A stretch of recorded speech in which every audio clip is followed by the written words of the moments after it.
So, hi everyone. My name is Ismail Bennani. For those who don't know me, I work at Apple on the debugger team, and I've been contributing to the LLVM project, more specifically working on LLDB for the past 4 years. Today, I'd like to tell you about a cool little feature I implemented on LLDB called interactive Crashlogs. So, you're probably familiar with crashes, right? On Apple platform, when a crash happens, the system will create a textual report called a Crashlog. Crashlogs are a critical resource at Apple. They can either be plain text or JSON, which make them very lightweight compared to a core dump. Crash report contain precious information about our crash.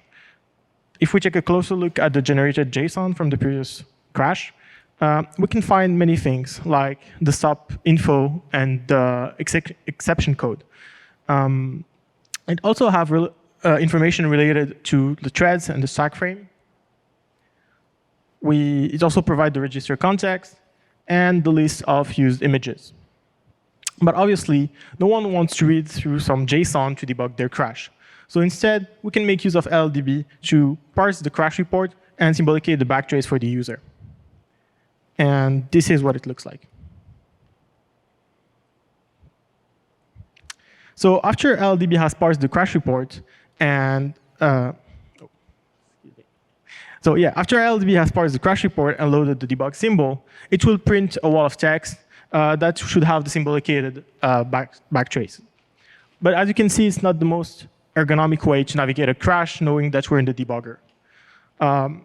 And all these concepts, like the threads, the stack frames, the register context, and the exception code, they all already exist in LLDB. So why can't we just interact with them as if it was a real process? Introducing interactive Crashlogs. With interactive Crashlog, LLDB will parse the Crashlog and load it as a scripted process. From there, you'll be able to interact with it as if it was a real process. For instance, you can show the process status. That will show you process ID, the crash thread with a fully symbolicated stack frame, and sources when available. You can also request the complete backtrace that will show you each frame, function signature, address, and source location. And because LLDB sees this as a real process, you can have a fully interactive experience. For instance, you can jump from one frame to another, and you can even continue reading through some more code if you need to.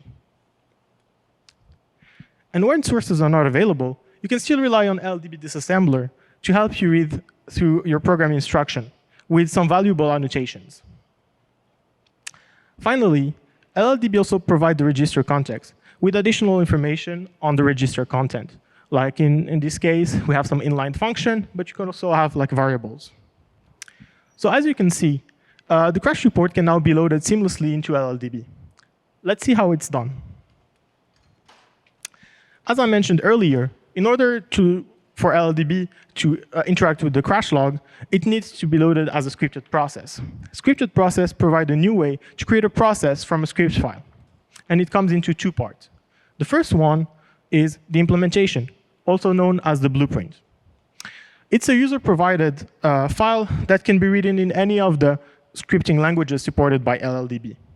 And here's a snippet from the Crashlog scripted process blueprint, where it parses the Crashlog, loads the used images, and creates the threads.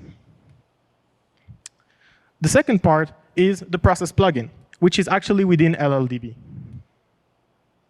But before digging into that, let's see how LLDB deals with a regular process. LLDB is architected as a modular library with many plugin components. The plugin that we'll focus on today is the process plugin. When you launch or attach to a binary, LLDB will iterate over its process plugins to instantiate the right one for your binary. The most common one would be ProcessGDB Remote, which actually connects to a debug agent, like debug server on Apple platform or LLDB server on Linux. And the debug agent will provide LLDB with very important information like the threads, register, and also provide it with read and write memory capabilities. This is mostly used when doing live process debugging. Another example would be process Mac core that will allow us to load a Mako core dump into the debugger. It contains a snapshot of the entire process, which can make the file pretty heavy. These are mainly used when doing postmortem debugging.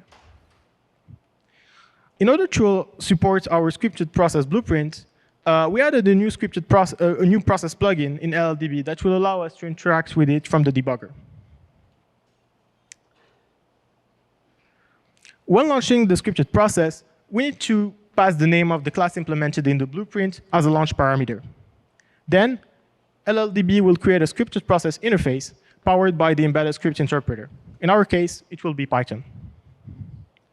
That interface allows LLDB to access the various methods the blueprint exposes to read memory, get the thread information, fetch the process load images, and so on.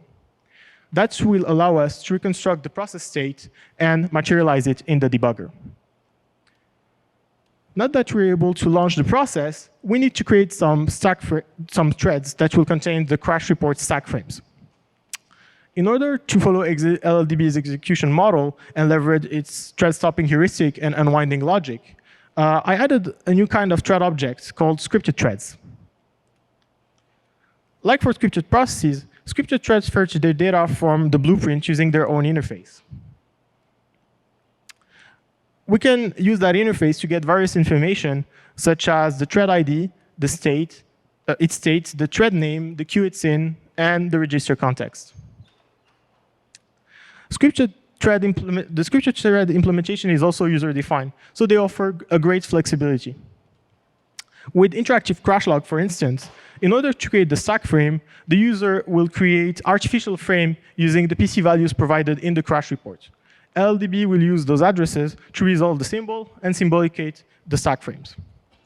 However, since scripted threads are like any other thread objects for LLDB, the user can use some stack memory and let the unwinder recover the stack frames using registers.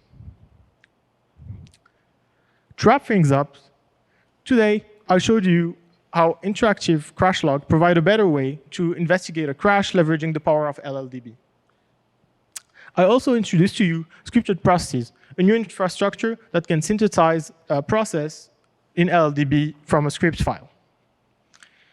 Interactive Crashlogs is only one way to use scripted processes, but I'm looking forward to see what the community could do with them. That's all for me. Thank you for your attention, and have a great conference.